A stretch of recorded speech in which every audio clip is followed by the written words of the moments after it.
Welcome to Science Wala classes.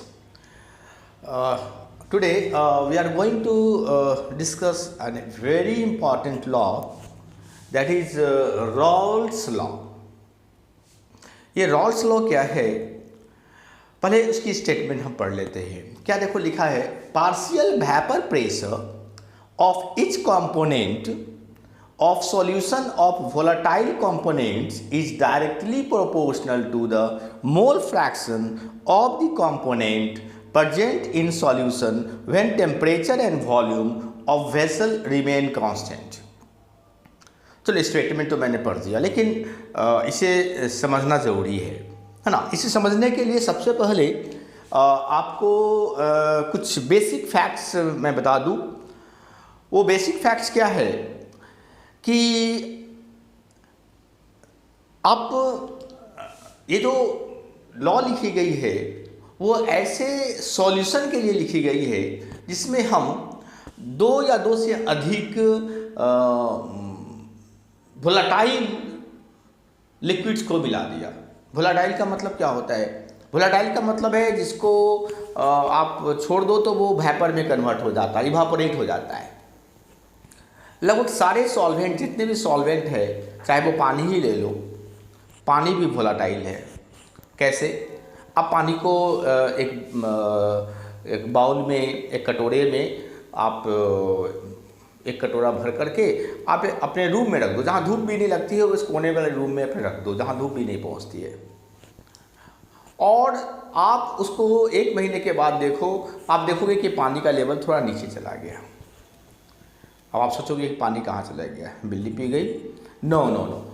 Actually क्या होता है, वाटर जो है धीरे धीरे, बहुत स्लो प्रोसेस है, वो पानी जो है, वाटर जो है वो वेपर में कन्वर्ट करता रहता है, इवापोरेट होता है. रूम टेम्परेचर पे जब कोई वाटर इवापोरेट वेपर में कन्वर्ट हो जाता है रूम टेम्परेचर पे, तो उसको हम लोग इवापोरेशन कहते हैं. वही काम अगर गर्म करने पे हो, है ना, आप गैस स्टोव पे रख करके जब करते हो, तो जब उसको 100 डिग्री सेल्सियस पे पानी को गर्म करते हो तब वो वेपर में कन्वर्ट हो जाता है, तब उसको कहते हैं बॉयलिंग. तो इवापोरेशन अलग चीज़ है, रूम टेम्परेचर पे होती है, स्लो प्रोसेस है. लेकिन इवन वाटर जो भी है वो वेपर में कन्वर्ट होती है, इवापोरेट होती रहती है. कुछ ऐसे भी लिक्विड हैं जो बहुत तेज़ी से इवापोरेट होते हैं, जैसे आप अल्कोहल रख दो, स्पिरिट रख दो, एसीटोन रख दो, पेट्रोल रख दो. देखो उसको खुला बर्तन में रखोगे तो आप देखोगे कि वो धीरे धीरे उड़ गया, हवा में कथे उड़ गया. एक्चुअली उड़ना मतलब इवापोरेट हो जाना. एक्चुअली उसकी जो मॉलिक्यूल्स है वो सरफेस को छोड़ देती है और एटमॉस्फेयर में चली जाती है, धीरे धीरे उसकी क्वांटिटी कम हो जाती है. दैट इज कॉल्ड इवापोरेट हो जाना. और वैसे लिक्विड को हम लोग कहते हैं वोलाटाइल. कुछ ऐसे लिक्विड होते हैं जो बहुत ज़्यादा वोलाटाइल होते हैं, जैसे पेट्रोल या अल्कोहल, एसीटोन. कुछ ऐसे लिक्विड्स होते हैं जो वोलाटाइल हैं लेकिन बहुत लो वोलाटाइल होते हैं, जैसे वाटर, बहुत धीमे धीमे वो वेपराइज करता है. लेकिन जो भी हो, लगभग हर सॉल्वेंट जो है थोड़ा बहुत वोलाटाइल होता ही है.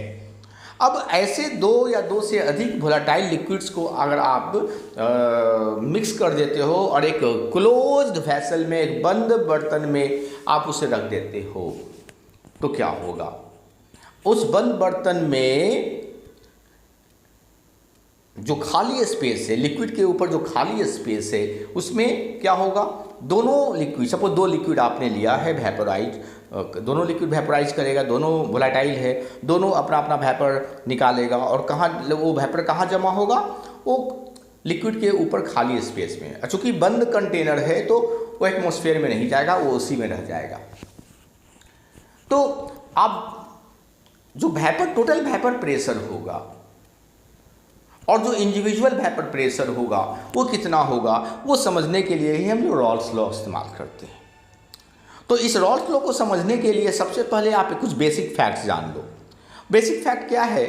देखो क्या लिखा है मैंने, suppose we have a solution of 2 volatile liquids kept in a closed vessel. सबसे पहले आपको ध्यान देना है कि कि यहाँ पर हमने जो एग्जांपल लिया है, सेट किया है, उसमें दो वोलेटाइल लिक्विड्स को मैंने मिला दिया है, सॉल्यूशन बनाया है और उसे कहाँ रखा है, क्लोज्ड वेसल में, ताकि उसका वेपर जो निकले वो उस वेसल में ही रहे, एटमॉस्फेयर में ना जाए। आगे देखो क्या लिखा है, every volatile component of the solution has its own vapour pressure.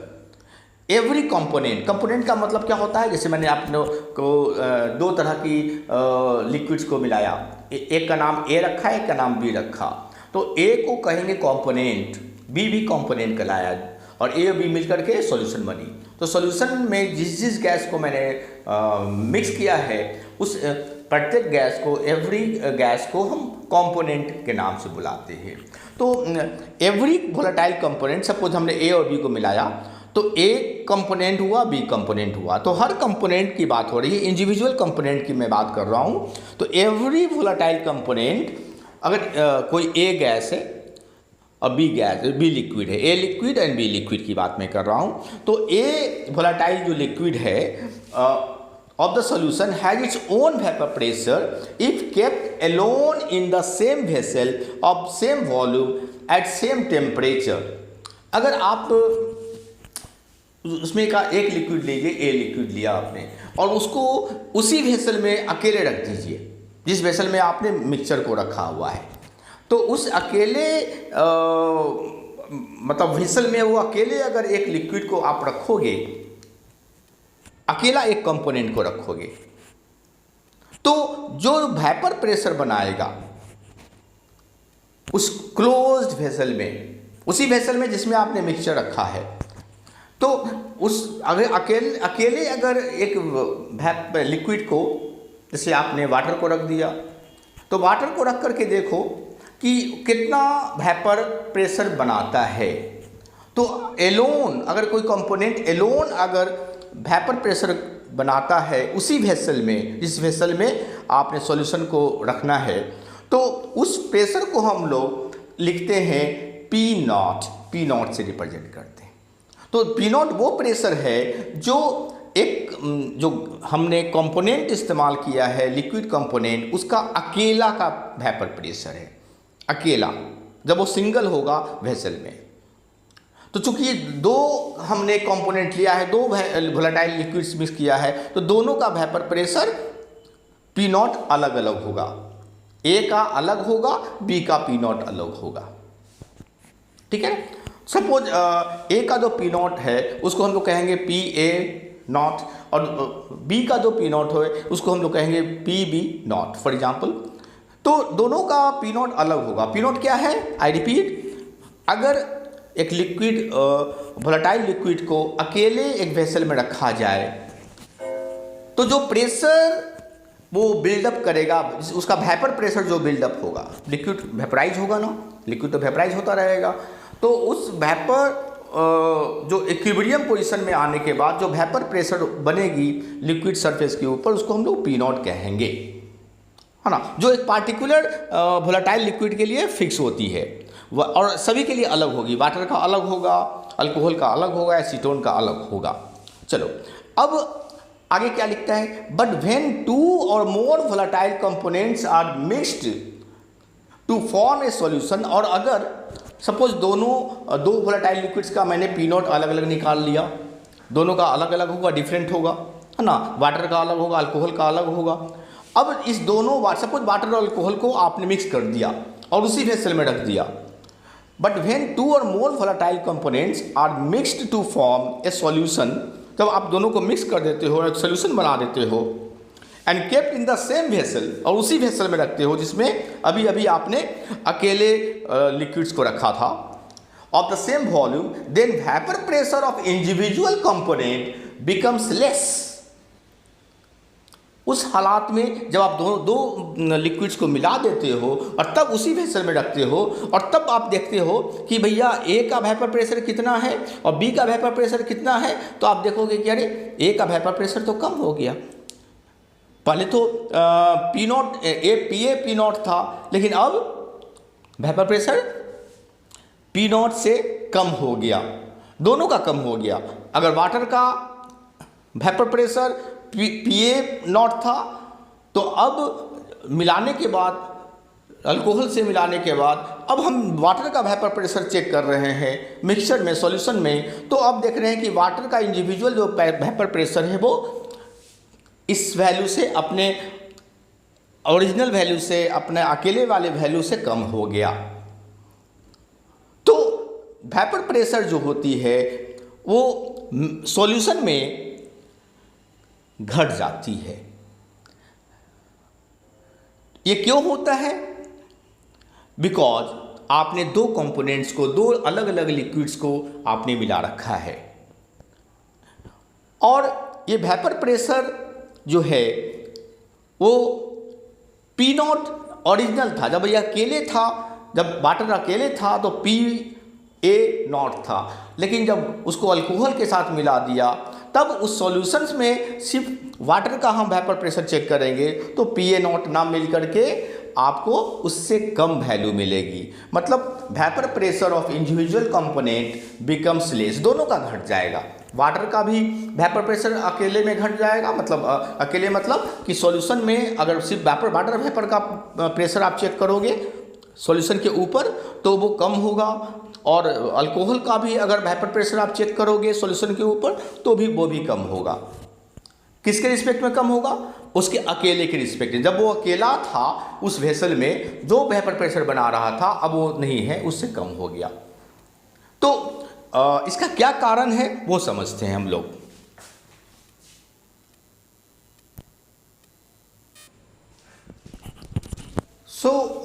ये जो वेपर प्रेशर है, जब हम सॉल्यूशंस बना देते हैं दो अलग अलग वोलेटाइल लिक्विड्स का, तो हम पाते हैं कि वेपर प्रेशर प्रत्येक कंपोनेंट का कम हो गया, रिड्यूस हो गया। क्यों? देखो, सबसे पहले आज इस डायग्राम को देखो। यहाँ पे मैंने क्या किया है, एक वेसल लिया है, एक वेसल में जिसका वॉल्यूम भी है। ये वॉल्यूम भी किसका है? इस वेसल का है। ये भी वेसल का वॉल्यूम भी है और इस भी वेसल का वॉल्यूम भी है। मतलब मैंने एक ही वेसल का इस्तेमाल किया है ना। और सबसे पहले मैंने इसमें एक लिक्विड, वोलेटाइल लिक्विड को रखा है। मैंने एग्जाम्पल में वाटर लिख दिया है, उसको हमने ए नाम रखा है। अकेले हमने इस वेसल में रखा है, देखो अकेला इस वेसल में रखा है। आप क्या देख रहे हो? आप देखो कि इसमें जो प्रेशर बन रहा है, वाटर के ऊपर जो खाली स्पेस है, इसमें जो वेपर बन रहा है, वेपर कैसे बनता है? तो ये वाटर का जो ये मॉलिक्यूल्स आप देख रहे हो, हाँ, ये सर्किल है, ब्लैंक सर्किल है, ये सरफेस को छोड़ देता है और धीरे धीरे ये खाली स्थान में भरने लगता है, जिसको हम लोग वेपर कहते हैं। और ये वेपर धीरे धीरे प्रेशर बिल्डअप करता है, जिसको हम लोग पी ए नॉट कहेंगे। पी ए नॉट इसलिए बोल रहे हैं, नॉट लगाया क्योंकि यहाँ पर सिर्फ वाटर अकेला है, वाटर अकेला है, तो ये वाटर का पी ए नॉट हो गया, है ना, अकेला। और इसमें वाटर का कितना नंबर ऑफ मोल लिया है मैंने? Number of moles n A, है ना। एक क्वांटिटी लेंगे ना, वाटर का कुछ ना कुछ तो क्वांटिटी होना ही चाहिए। तो मैंने n A number of moles water का लिया है एक वेसल में जिसका वॉल्यूम भी है। तो हम पाते हैं कि उस बंद वेसल में, क्लोज वेसल में जो वेपर है उसका जो प्रेशर है अकेले वाटर का पी ए नॉट है। चलो, अब उसी वेसल में हमने दूसरा वोलेटाइल लिक्विड अल्कोहल को ले लिया फॉर एग्जांपल, और उसे हमने रख दिया। यहाँ पर देखो, ये जो ब्लैक फिल्ड सर्किल है ये मॉलिक्यूल्स ऑफ अल्कोहल को रिप्रेजेंट कर रहा है। तो ये पूरा सरफेस जो है अल्कोहल के मॉलिक्यूल से भरा पड़ा है और धीरे धीरे ये सरफेस को छोड़ रहा है और ये खाली स्थान पे ये भर रहा है। तो यहाँ जो वेपर प्रेशर अल्कोहल का बनेगा वो उसको हम पी वी नॉट कहेंगे। अकेला नॉट इसलिए लगाया मैंने क्योंकि अल्कोहल इसमें अकेला है, इस पूरे वेसल में अकेला अल्कोहल रखा गया है, इसलिए इसका जो अपना अकेला का जो प्रेशर होगा इसको पी वी नॉट कहेंगे। और यहाँ पे अल्कोहल का कितना नंबर ऑफ मोल्स लिया है मैंने? N B number of moles लिया है। इसका भी कुछ ना कुछ क्वांटिटी होगा ही, तो नंबर ऑफ मोल्स अल्कोहल का मैंने एन बी लिया है। अब हम क्या करने जा रहे हैं कि दोनों को हम मिक्स करके एक सॉल्यूशन तैयार कर दिया। उसी वेसल में, सेम वॉल्यूम वाले वेसल में मैंने दोनों को मिला दिया, वाटर प्लस अल्कोहल दोनों को मिक्स कर दिया और ए प्लस बी, एक्चुअली इसका नाम ए रखा, इसका नाम बी रखा, तो ए प्लस बी का एक मिक्सचर तैयार हुआ, सॉल्यूशन तैयार हुआ। और इसमें नंबर ऑफ मोल्स कितने हो जाएंगे, इसके Na थे और इसके Nb थे, तो टोटल नंबर ऑफ मोल्स जुड़ जाएगा Na plus Nb total number of moles. और ये ध्यान देना है कि दोनों नॉन रिएक्टिव लिक्विड्स होता है, ऐसा नहीं कि आपस में रिएक्ट कर लेगा तो नंबर ऑफ मोल्स फिर वैसा नहीं रहेगा। तो Na plus Nb number of moles मेरा इसमें है। लेकिन एक इंपॉर्टेंट चीज़ आप देखो, सरफेस पे देखो क्या हुआ, सरफेस पे अंतर आ गया। अब सरफेस पे वाटर का भी मॉलिक्यूल्स है और ये जो ब्लैक सर्किल बना हुआ है अल्कोहल का भी मॉलिक्यूल्स है। अब देखो सरफेस तो उतना ही है, सरफेस का जो एरिया है वो तो फिक्स है, तो क्योंकि वेसल फिक्स है, सब कुछ फिक्स है, तो नेचुरली सरफेस पे दोनों मॉलिक्यूल्स, वाटर का भी मॉलिक्यूल्स है और अल्कोहल का भी मॉलिक्यूल्स है। लेकिन यहाँ पे पूरा वाटर का मॉलिक्यूल छाया हुआ था, यहाँ पे पूरा अल्कोहल का मॉलिक्यूल्स छाया हुआ था, इसलिए ज़्यादा अपॉर्चुनिटी मिली सरफेस को छोड़ने के लिए वाटर मॉलिक्यूल्स को। यहाँ पर भी ज़्यादा अपॉर्चुनिटी मिली, सरफेस ज़्यादा मिला अल्कोहल के मॉलिक्यूल्स को सरफेस को छोड़ने के लिए।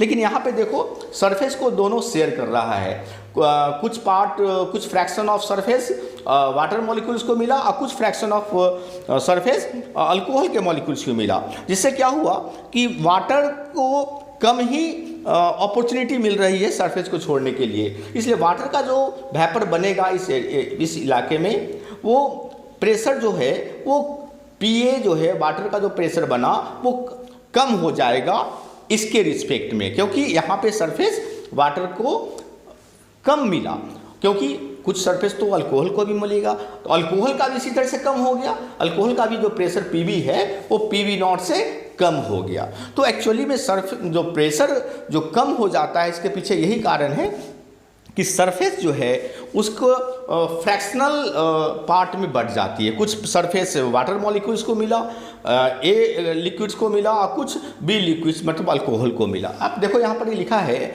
मैंने, it is because fraction of surface, surface का जो कुछ पार्ट है fraction of surface covered by each components molecules gets reduced. दोनों कंपोनेंट को जो सरफेस का जो फ्रैक्शन एरिया मिलता है वो गेट्स रेड्यूस्ड, घट जाता है।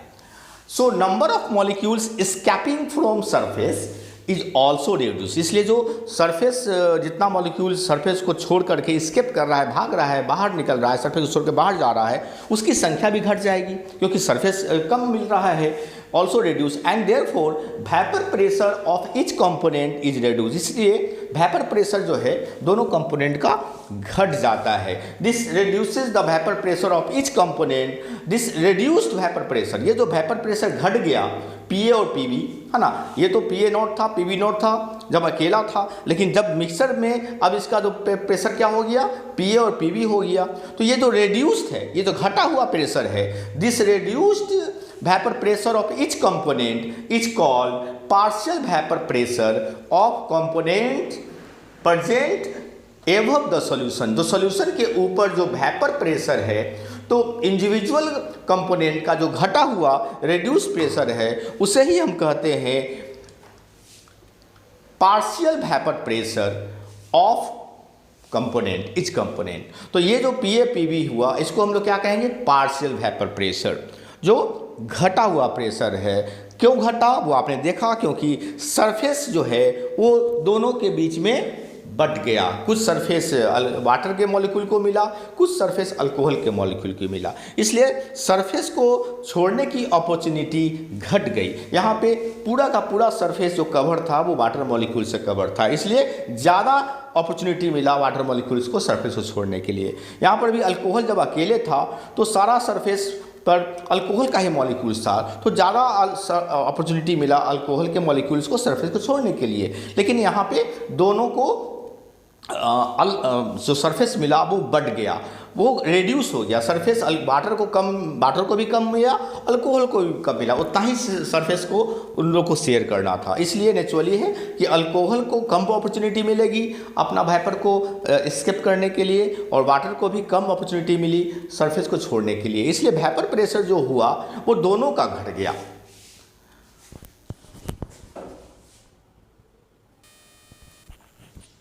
नाउ हम लोग देखेंगे कि वाटर जो ए है, अल्कोहल जो बी है, उसका हमने कितने नंबर ऑफ मोल्स लिए थे। तो इसका वाटर का मैंने Na नंबर ऑफ मोल्स लिया था, अल्कोहल का मैंने Nb नंबर ऑफ मोल्स लिया था। और टोटल नंबर ऑफ मोल्स कितना हो गया, Na प्लस Nb। तो हम अब A मतलब वाटर, B मतलब अल्कोहल, तो A का मोल फ्रैक्शन निकाल सकते हैं। तो देखो A का मोल फ्रैक्शन कितना है, तो मोल फ्रैक्शन ऑफ A इज, इसको हम XA से रिप्रेजेंट करेंगे, मोल फ्रैक्शन को XA से, और कितना होगा, तो number of moles of A by total number of moles मतलब Na plus Nb, that is a formula for mole fraction. उसी तरह से मोल फ्रैक्शन ऑफ B कितना होगा, जिसको हम लोग XB से रिप्रेजेंट करेंगे, और वो कितना होगा, number of moles of B divided by total number of moles Na plus Nb। Rawls law में अभी अभी मैंने आपको जो स्टेटमेंट लिखा था उसमें मैंने क्या लिखा था कि जो पार्शियल प्रेशर होता है, जो पार्शियल प्रेशर है पीए और पीबी, जो पार्शियल प्रेशर है वो मोल फ्रैक्शन ऑफ उस पार्टिकुलर कंपोनेंट के प्रोपोर्शनल, डायरेक्टली प्रोपोर्शनल होता है। तो ये जो पीए जो है, ये जो पार्शियल प्रेशर पीए जो है वो किसके डायरेक्टली प्रोपोर्शनल होगा, XA मतलब मोल फ्रैक्शन ऑफ A। चूंकि हम A की बात कर रहे हैं, वाटर की बात कर रहे हैं, तो वाटर का जो मोल फ्रैक्शन होगा, वाटर का जो मोल फ्रैक्शन होगा इस सॉल्यूशन में, वाटर का मोल फ्रैक्शन अभी अभी मैंने निकाला, A मतलब वाटर, B मतलब अल्कोहल, तो वाटर का मोल फ्रैक्शन कितना है XA एंड अल्कोहल का मोल फ्रैक्शन कितना है XB। तो रॉल्स लॉ में के अनुसार आप देख सकते हो कि जो पार्शियल प्रेशर PA जो है वो डायरेक्टली प्रोपोर्शनल टू XA होगा, मोल fraction of water that is A, और PB जो पार्शियल प्रेशर ऑफ PB जो होगा मतलब अल्कोहल का जो पार्शियल प्रेशर होगा वो किसके डायरेक्टली प्रोपोर्शनल होगा, मोल फ्रैक्शन ऑफ अल्कोहल XB के डायरेक्टली प्रोपोर्शनल होगा, ये रॉल्स ने कहा। और अगर साइन ऑफ प्रोपोर्शन हटाते हैं तो आपको तो पता ही है कि वहाँ पे हम एक कांस्टेंट पुट कर देते हैं, तो वो कांस्टेंट क्या है, PA0, ये वही PA0 है जिसका मैंने जिक्र किया था। और यहाँ पे साइन ऑफ प्रोपोर्शन को हटाने के लिए हमने एक कांस्टेंट PB0 रखा है। PA0 PB0 वही वाटर, वही प्रेशर है जो अकेले वाटर मतलब A प्रेशर बिल्डअप करता है, अब PB0 वही प्रेशर है PB0 जो अकेले अल्कोहल बिल्डअप करता है। तो ये यहाँ पे प्रोपोर्शनलिटी कांस्टेंट की काम करती है। सो मेरी फार्मूला जो बन जाती है पार्शियल प्रेशर की वो हो जाती है PA equal to PA0 into XA that is mole fraction of A, और उसी तरीके से partial pressure of B is equal to PB0 है ना into mole fraction of B। Here PA0 and PB0 are proportionality constant का काम कर जाता है। तो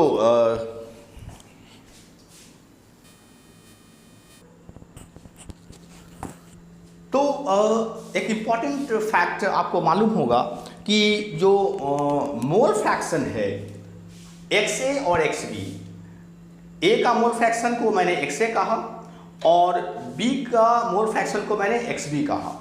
तो अगर दोनों का मोल फ्रैक्शन, चूंकि दो ही कंपोनेंट है, दोनों के मोल फ्रैक्शन को आप जोड़ेंगे तो 1 आएगा।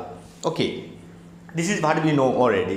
तो XA plus XB equal to 1 आता है, तो XA का वैल्यू क्या हो जाएगा, 1 माइनस XB, XB होता जाएगा। अब देखो P total equal to PA plus PB, ये तो हमने डाल्टन्स लॉ पार्शियल प्रेशर में पढ़ा हुआ है कि अगर दो अलग अलग गैसेज हैं तो इस PA और PB मिलाकर के जो टोटल प्रेशर बनेगा वो PA प्लस PB के बराबर होगा।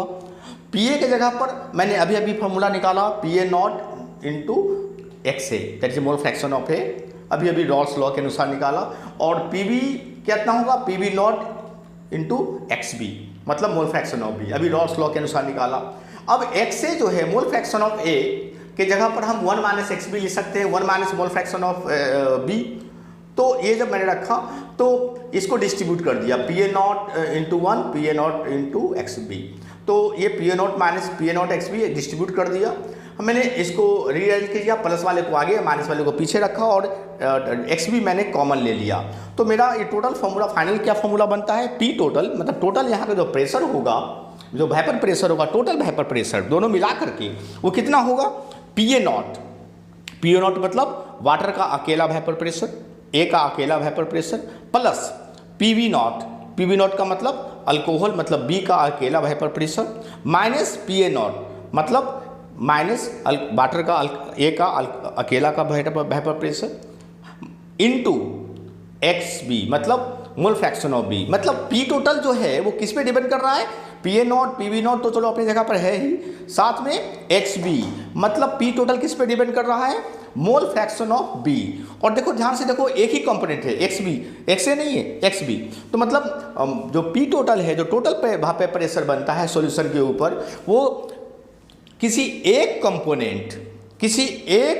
कंपोनेंट के मोल फ्रैक्शन पे डिपेंड करता है। अगर हम यहाँ पर एक्स ए के जगह पे हम x b equal to 1 minus x a लेते तो यहाँ पे एक्स ए आता कहीं ना कहीं। तो नेचुरली इसका मतलब ये होता है कि टोटल वेपर प्रेशर किसी एक कंपोनेंट के मोल फ्रैक्शन पे डिपेंड करता है। This is one important formula, important आपके न्यूमेरिकल्स के लिए भी है, और रॉल्स लॉ का जो फाइनल कंक्लूजन है, फाइनल जो स्टेटमेंट है, फाइनल जो फॉर्मूला है, वो यही है। तो I hope you must have understood this important topic. Rawls law must practice.